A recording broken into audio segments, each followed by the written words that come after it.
Start.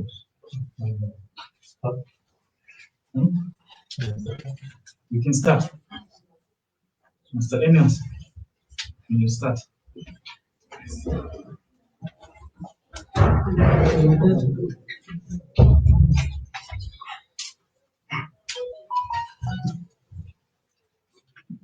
Right. Good afternoon, leadership of the LPM media, the public and the viewers out there.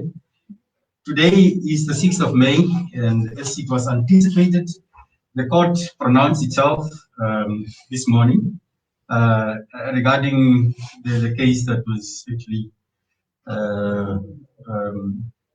postponed on the 26th of April, if I'm not mistaken. So today here we decided, as LPM, and rightfully so, it's a democratic party, in the governing system of the country, decided to have a press conference and then provide our feedback from the interpretation of the judgment, as well as then unpack that judgment and, of course, entertain a few questions before then we reveal what this leadership has decided to do as a way forward. So with us here, we have the LCCC, the deputy leader, as well as a strategist for the LPM, and then we have the operative secretary for this, or rather for this press conference. So please allow me to hand over to the leadership, and then we start the deliberations. Okay. Well, thank you very much. We, as you know, have gone to court on, of course, a Swartbooi court. We must put it on record, a Swartbooi court, on an urgent basis. Of course, we were diplomatic because our lawyers were telling us to be diplomatic and so on. But we expected very little from the courts, given our previous views. But anyway, we went on an urgent basis to the court. First, we were told that it would be Justice Collins Parker that would preside over the matter, and suddenly it was changed to Miller. So already we had our own question marks around that issue. And in times to come, we're going to expose some of the judges in terms of who they are, where they come from, what they stand for, what their history is, what they chose during their periods as judges, but also as before the time that they were judges, who they really were and why and on what basis they became judges, because we have gathered sufficient information about some of these judges. The second observation we must make is that during the period of apartheid, the judges played along with the ruling regimes. That is what is called judicial positivism. What the ruling regime would say is what judges would do. And this is what we have seen being entrenched in this country in respect of ECN issues, matters of Swartbooi, matters of important national political consequence, that the system reinforces itself and claims independence of the arms of state where it is not. And previously we have said that during apartheid we had parliamentary supremacy. Parliament could make any law and the judges would just implement the law as was, even if it was against human rights violations. We then moved after independence to what we thought was constitutional supremacy, so that everything that is done by institutions of state meet the constitutional requirement and threshold. What we have seen over the past years is a steady deterioration of the principles of constitutional democracy and the supremacy of the constitution toward executive supremacy. And that is where this judgment finds itself applicable. The executive, on the sitting of the 15th April 2015, ordered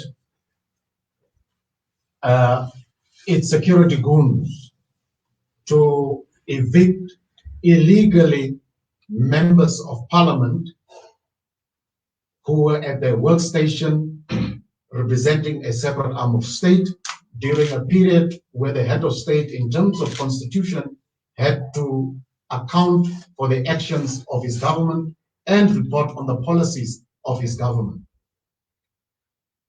He obviously did not appreciate the manner in which he was engaged, because they have never been held accountable at the state of the nation in the manner that we've done. He tried to answer some questions, but was faltering, and decided, therefore, to bring in their security personnel who are employed by the executive to evict members from parliament. So that we must never forget. That premise we must never forget, because if you conversely turn it around and say, if the speaker, as a member of a separate arm of state, goes and evicts a member of cabinet from a cabinet meeting, how would that be? Because that is the executive cabinet meeting. Here is parliament meeting. There is separation of powers. But the principle of separation of powers on that occasion was breached. And that breach is what led us to ask the court to say, is that breach valid? Is it correct? Because in furtherance of the work of the executive, remember this very carefully, in furtherance of the eviction of members of parliament by members, police forces of the executive, the speaker takes a decision in terms of Rule 124 and withdraws us from parliament. Not on his own accord, in furtherance of the instructions of the executive. Now, you must also take note that while we're evicted, the evening of the eviction, we would recall as members of the media and as members of the public that we laid charges. We laid charges against 2 police officers, criminal charges. And on the Saturday, a charge of high treason was laid against me. What does it include Sebeb as well? And Sebeb. Now, you would also recall that we have told you that there is an assignment for Sebeb to be trapped with women, for allegations of rape to be instituted against him so that he goes to prison. That is one. But the treason charges, as it relates to me, and Ivan is here, as per information that we received from police officers, was to take possession of my body and allow at least 10 men to have sexual intercourse with me, anal sex with me, so that they could psychologically destroy me. That was the purpose of the treason charges. It was not treason itself. It was to find a legitimate way that would trigger the executive to take possession of me. Remember, they took possession of us at our workstation and got us out of our workstation. That was Thursday.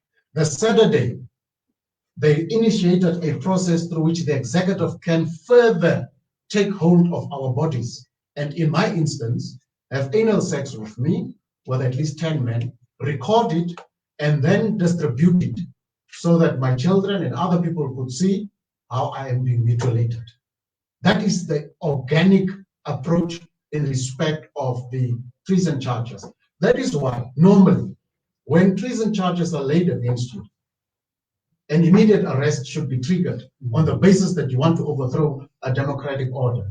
But that has not been done. We have had police officers here who are condemning the actions of that charge even being allowed to be laid. Why is this anal sex the approach? They have said that to kill me through a gun or through poison would create problems for them. So they needed to psychologically destroy me. And it is in that context that we really approach this judgment as a whole, not in a vacuum, but in a particular political setup that renders itself self-affirming, reproducing, and never self-correcting. So Judge Miller has made his ruling, which is actually a very poor ruling, I must say. it doesn't contribute to the body of intellectual knowledge. It doesn't contribute to any jurisprudential development. It is just a restatement of what the Constitution says. It is a restatement of things that we know, but he basically avoids to deal with the core question that we've asked. And the question that we've asked is, does the Speaker have the power in terms of Rule 124 to withdraw members of a party, as he did? And all he says is, there are internal processes ongoing. But remember, the urgent application was made, I think, on the Friday. He postponed it to Tuesday to give respondents time. During that period, the respondents on Monday generated a process which was even incorrect, which they are continuing with, and laid to them that there is an internal process going on. So he doesn't highlight that very fact, that at the point when we made the urgent application, there was no court process. We were challenging a decision taken by the Speaker without due process. So during the weekend, the respondent was allowed space to attempt to create a semblance of a due process, and the court sort of took that and said, this is the due process, therefore go back to Parliament and deal with the matters there. So that is essentially what this judgment says. It says nothing strange. It says, go back to Parliament, let Parliament deal with the matter, and we can then, if there are problems, you can approach us. But it's interesting, when first he gives a cost order, it tells you that when a judge gives a cost order, that this person has a particular view about you and about the party that you represent. So that's one. Why would you give a cost order? Why? Why? And we know why. If we go through the judgment, this judge just avoids to deal with the issues completely. But he makes commentary that indicates to us where he lies in terms of the political spectrum, because this essentially is a judgment that is grounded in a political orientation of a judge. He says that our conduct on the face of it is sufficient to trigger an investigation by organs of Parliament. That's what he says. But he's not asked to give an opinion or make a determination on our conduct. The same judge who says that matters of Parliament must be dealt with internally is the same judge that gives an opinion on our conduct. And it is wrong, because we are not questioning judges when they come to work drunk, or when they are wearing funny clothes, or when they put in false teeth, or when they speak in a particular way or conduct themselves in a particular way in a court. We don't, as members of National Assembly, we have not said anything about it. But he says the question before him is the legality of the decision of the Speaker in terms of Rule 124, but that he will not take a determination on our conduct, but says he actually gives an instruction to Parliament: investigate these people, investigate them. That's what he says. And he pretends not to know that in our affidavit we have informed him very clearly that the processes were not started correctly.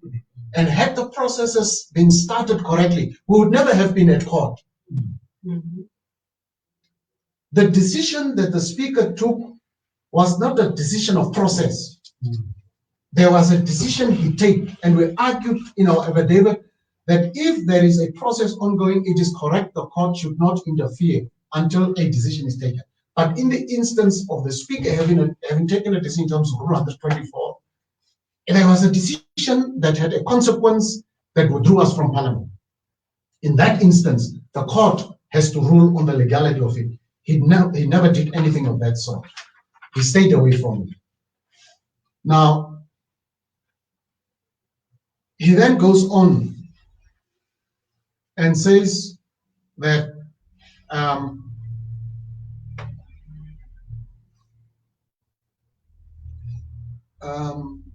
the matter is first and foremost a domain of Parliament itself, and that the courts will not interfere prior to the conclusion of those processes.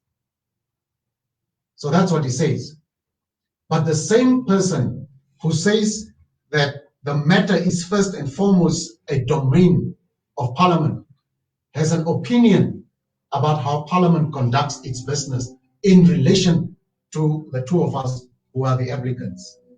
And that tells you that there is a bias in respect of the judge and the decision that he has made around us. Now, he of course says that the Speaker must go and explain why and on what basis he took the decision in Rule 124 in an internal process. Now, that internal process, part of it was started allegedly on the Monday of the court hearing. The judge himself deliberately put 6th of May as the date on which to make a written judgment. In other words, to sort of make it seem, in our opinion, that the matter is no longer urgent. Because we were saying it's urgent, we need to present the people of Namibia, got to go back to Parliament, there is budget and so on. He seems not to find that as important, doesn't find it as at all as important, and says, go back to Parliament, the Speaker must explain himself, and Parliament committee can set aside the decision. Now, that is under normal circumstances. And we have said the circumstance under which the Speaker took the decision, the sudden circumstance, has not been explained. The judge is not seeking to interrogate that, and therefore doesn't contribute in any way to the proper conduct of what Parliament should look like. Now, I don't want to be long. We need to finish. Then Parliament wrote, I think, is it last week, to us, asking me to recuse myself from the Parliamentary Standing Committee and to nominate a person. Our lawyers have written back and said, but that's illegal. And they have also asked whether Kachivivi has recused himself, because the matter is in court. Yes. They are trying to fast track the matter to seem to show that the matter is being dealt with. That's why they even went to the media to say the matter is being dealt with on 18th May. Dealt with by who? We have not been given any indication as to which particular committee will deal with the issue. Or we have not been given any response as to whether Kachivivi will be the chairperson, whether they have appointed a committee, whether there's a motion moved in the House for us to be disciplined. None of that procedural issues have been dealt with. But of course, as we say, we knew these are Swartbooi courts. we are actually vindicated by the manner in which the court itself conducted its work, because he even takes time to comment on a matter that he himself says is not a matter of determination in front of him, which is our conduct. So that is as far as the judgment is concerned. It is what it is, and we have now been given a cost order. A cost order is a punitive measure to tell you to stay away from court. Don't come here again, because we'll give you cost orders.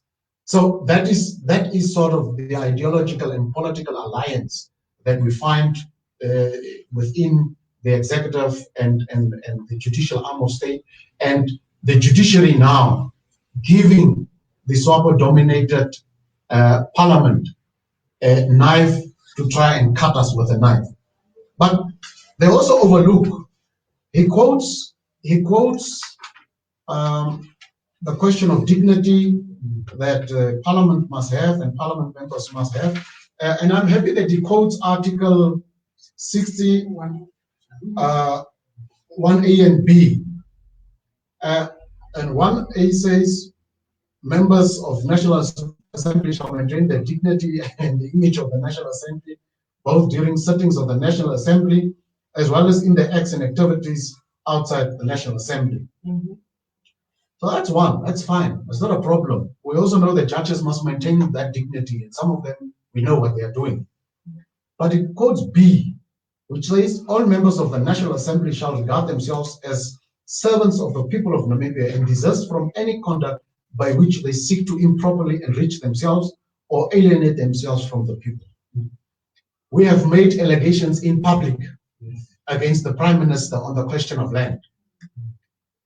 That article has not been triggered to suspend her in terms of Rule 124 or any other rule in order in Parliament to give her leave so that she too can be investigated by a committee.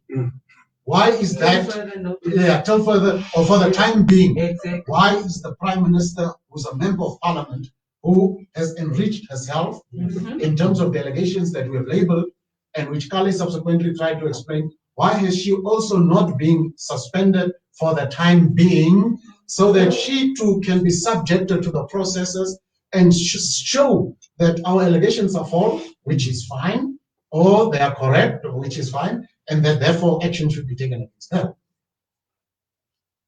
So this is the contradiction that we are living under, that they interpret things and the judges also say things, but would not enforce some of these things through their court orders. How many of Swartbooi Party members sit with criminal convictions as we speak that are damaging the dignity of the National Assembly and enrich themselves improperly? How many of them? Yes. None of them are suspended. None of them are suspended. None of them have been asked for the time being even to be suspended or to be subjected to any investigation by any committee of any parliament. So what you are seeing here is that the judge is very okay with LPM and their conduct to be tried in parliamentary processes, but does not say so about other members of parliament. The same speaker who tries to claim a moral high ground as a founder father of the same constitution is shooting blanks. A founding father, as per what is alleged in his affidavit, because I even wonder whether they are founding fathers. This constitution that we have was a draft from the Himstra constitution. Go read your history from Himstra. Himstra drafted these things for Lesotho and for Swaziland and for others, and it was a draft, and there were certain frameworks and so on. So a founding father generates something organically. You don't copy and paste and say you founded it. But anyway, they do not find it strange that members of Swartbooi have contravened both these provisions, both of them, and yet they are not even investigated or suspended for a time being. They are there. They are there. And our conduct, which is rigorous, which is very thoughtful, and which is actually very powerful, is one that must trigger an investigation by organs of parliament. So, of course, it is correct to say that right to appear and in sessions and sittings of parliament is not an absolute right. There are always limitations on rights. Always. There are limitations on freedoms. Always. The point is, those limitations on rights and freedoms must be rational. And this judge refuses to even make a commentary, on the infringement of our basic rights in Article 17. He refuses to make a commentary, but makes a commentary on our conduct. It tells you how he has pivoted toward a political position in which he feels the system should benefit. So that is part of the process. There is another process that we are dealing with at the National Council, where a judicial officer has taken a decision in terms of the rights to interpret the law, and where SWAPO members of regional council deliberately stayed away, in which process they have waived their rights. So a judicial officer says, those members who are members of National Council, you're also now entitled to participate and be elected as members of the Regional Management Committee. An administrative individual at National Council takes a decision to declare a vacancy on a decision of a presiding officer who is a magistrate. Since when is that done? But it is done because it involves SWAPO. And the National Council is now telling us that we must go to court on an urgent basis. They are supposed to have reviewed the decision of the magistrate to have the interpretation that she made challenged in a court. But they have not done it. They have gone and they've written 2 letters declaring there are vacancies. But these are people that do not have the powers to do so, but they usurp the powers of the magistrate in terms of the Regional Councils Act, and therefore decide that they can declare vacancies, which vacancies don't exist. And it's against the rules of the Constitution, where a member of parliament is withdrawn either by their party or by their own resignation, or when they are dead, deceased, or on good cause shown. There is no good cause shown when an administrator goes and decides that his interpretation of the law supersedes that of the courts. Even now, in as much as we don't agree with this judgment, we have to abide by what it says because there's a process started. And by the way, the only reason why Parliament started a process itself was because we went to court. Kachavivi was never going to start a process that would try to seek to investigate the matter. He was never going to start it. It is because we went to court to force them to begin to apply a process of law. You must remember, and I think I really put it well, that we are in a generational fight.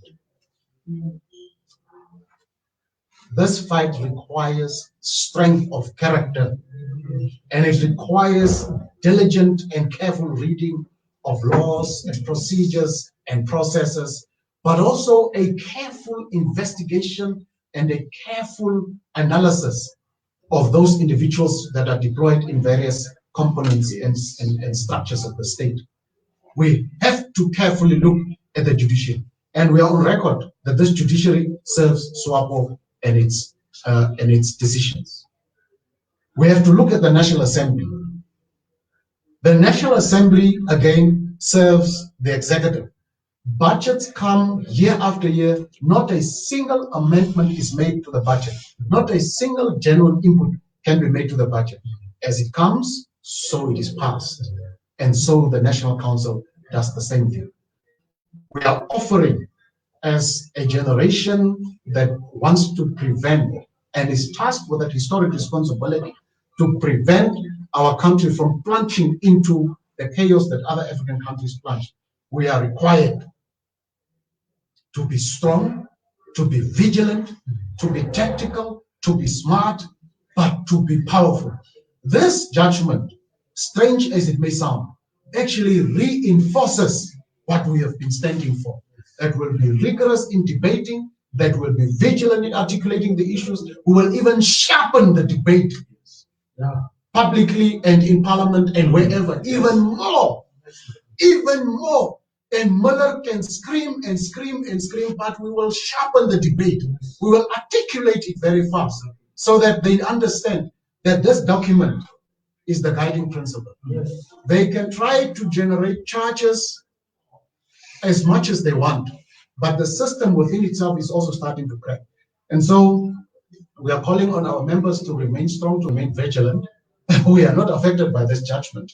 The fight continues. And I tell you, honestly, when I sit alone, I just say, goodness, thank you, God, to be alive in a time as this one. Yes. Because we are the change makers. Yes. And because we are the change makers, we are the chain breakers of the dilapidation of our society under the weight of the few corrupt and extraordinarily rich Swartbooi. We have to stick on course, remain determined, and remain a force. Parliament is on break. You would have seen that NBC is on strike. We are in absolute solidarity with NBC workers. We'll continue to be in solidarity with them. But Parliament was going home at 5:45, National Assembly, because the LPM is not there. When we were there during budget debate, 2 o'clock, 3 o'clock, that is how we were engaging Parliament votes, budget votes, item by item by item. And these people did not appreciate it. They didn't like it. So as far as the investigations are concerned about the allegations of that Sebeb and I made to Shoya and Johan Charangu, there has been statements taken. A commissioner, deputy commissioner from Omaiga region has been appointed with 2 other people. One is the head of internal investigations, and then another chief detective also came. 3 people. They were here. They explained the issues. They took statements, additional witness statements from Tara Motuba, from Sebeb. They also took the jacket of Sebeb as an exhibit. So that investigation about the assault charges and those ones are continuing. We are also informed that on the treason one, the one that they wanted to have sex with me, rape, that one apparently a separate team has been put in place. They will also do their investigations. So we're waiting for them. We are going to give our cooperation to them. What we want also to share with you at this juncture is that we have written to a number of countries on the political situation in this country, and we have received very good responses from those countries. Some of the countries have actually offered us political asylum because they also knew that this judgment was going to sound similar as this one. And these are major Western countries and 1 or 2 countries in the eastern side of the world that have offered us political asylum. They have trusted us. We have had meetings with them because their view is that they cannot keep on supporting this government that makes charges such as high treason a normal currency in a political debate and discussion. Because what they interpret charges of high treason to be is that any disagreement with SWAPO in a very profound and sustained and thoughtful way is deemed high treason. That is how they interpret it. And they are very, very, very concerned about the situation, and they have pledged continuous support. And these are actually countries that surprise us also, how they are fed up with SWAPO government and the 30 years of corruption and the deterioration of the circumstances. So I needed to sort of, on behalf of all of us, highlight that there is this offer from these countries for political asylum.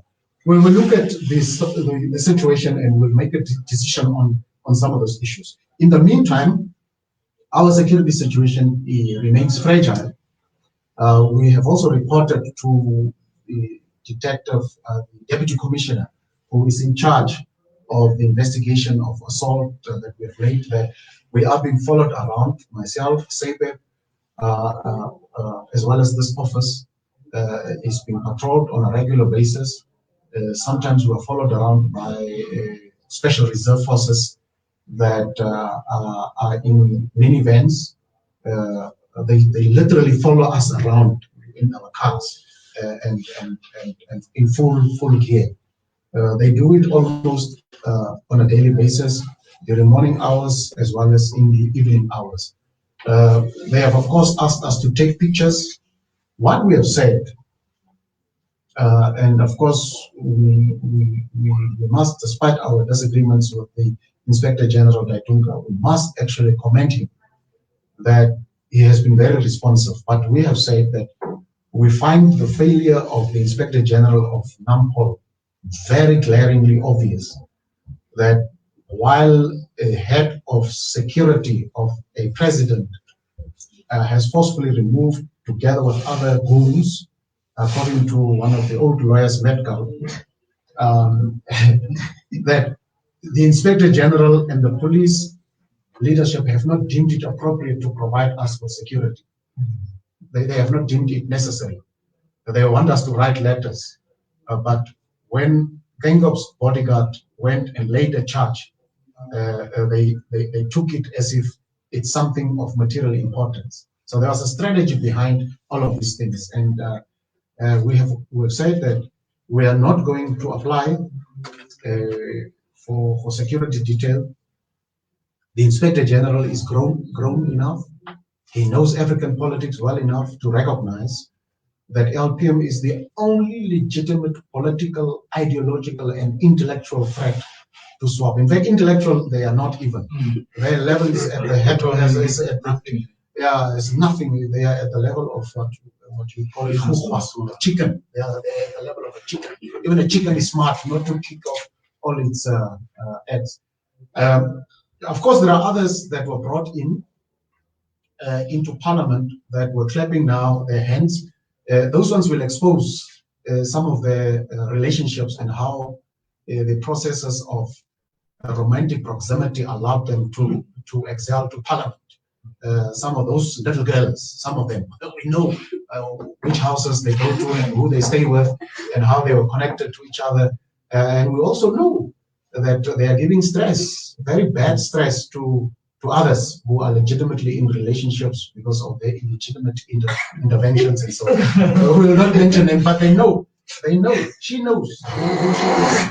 And so on. But we remain strong in respect of Gertjie Witbooi and Anseling Bekes. We are consulting with our lawyers. We will have a statement ready for you colleagues once we've taken the decision whether we will go to court. But as far as we are concerned, we have not withdrawn.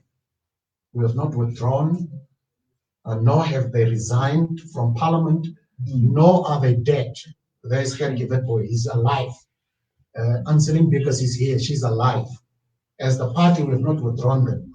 The Regional Council of Karas, in terms of the law, has also not withdrawn these colleagues, not at all. But the new chairperson has said in a meeting to our colleagues that when we make an urgent application, apparently they are not going to oppose it.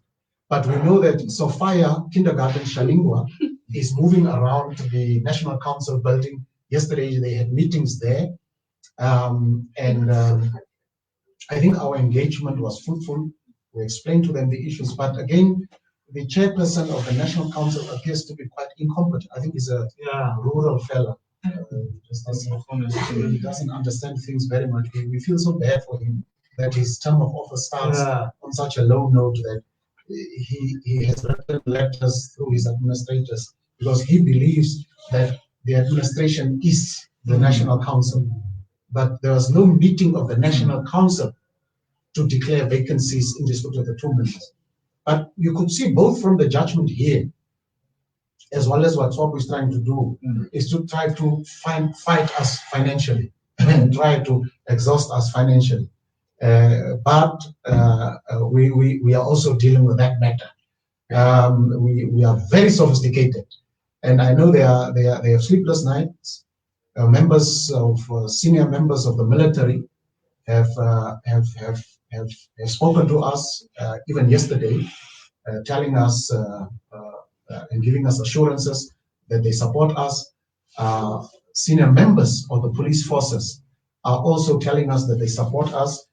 It is because, and I must make this absolutely clear. There is no shortcut. It is because of patriotic police officers, high-ranking police officers, that we were tipped off Saturday evening when the charge was laid. Minutes after the charge was laid on the high treason question. Patriotic police officers who are sick and tired of a ZANU-PF style government. They want to make this a Zimbabwe, and we're not going to allow that. And constantly briefing us, including intelligence forces, are constantly briefing us about the maneuverings of these fellows and what they are doing. This judgment apparently, and we knew it yesterday, is meant apparently to reserve some sort of moral high ground for Swartbooi. They are saying that in their think tanks and other places, some sort of moral high ground, because they are so bankrupt. They need a judge to apparently preserve some moral high ground. Of course, it's not going to happen because those that want to preserve the moral high ground of the immoral ones, their own morality becomes bankrupt. Let me say this finally.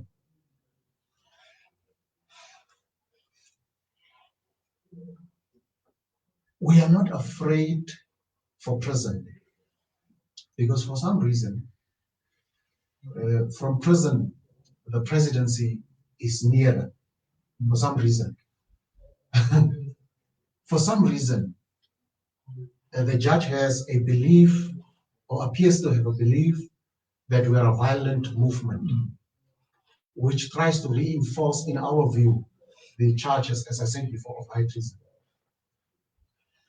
Few years back, about 31 years back, SWAPO and ANC, and about 40 years back, ZANU-PF, and other political forces on the continent were treated exactly the same way as we have been treated, by police forces, by security agents, by executive.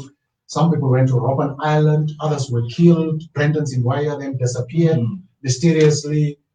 Some people lost limbs, they came back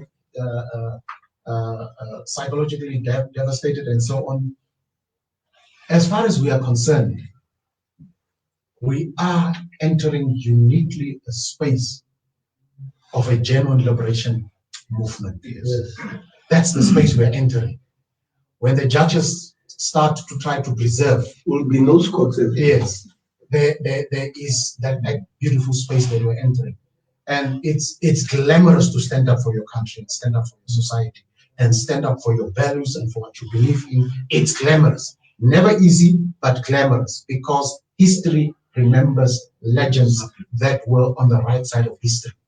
In freeing people, in breaking chains, in setting trends, in reigniting society's values and virtues, and we are in that space. I want to ask you, those of you that are also on social media, to stay strong.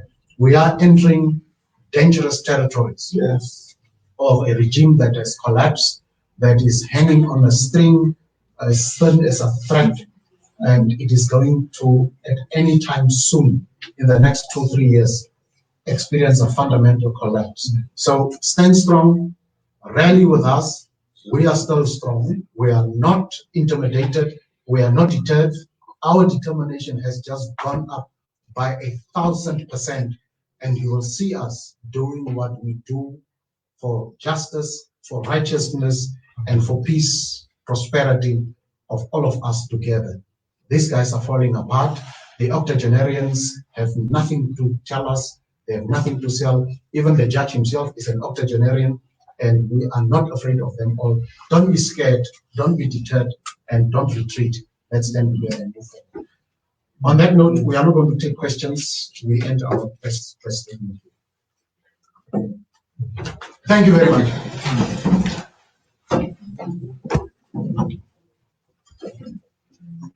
Okay.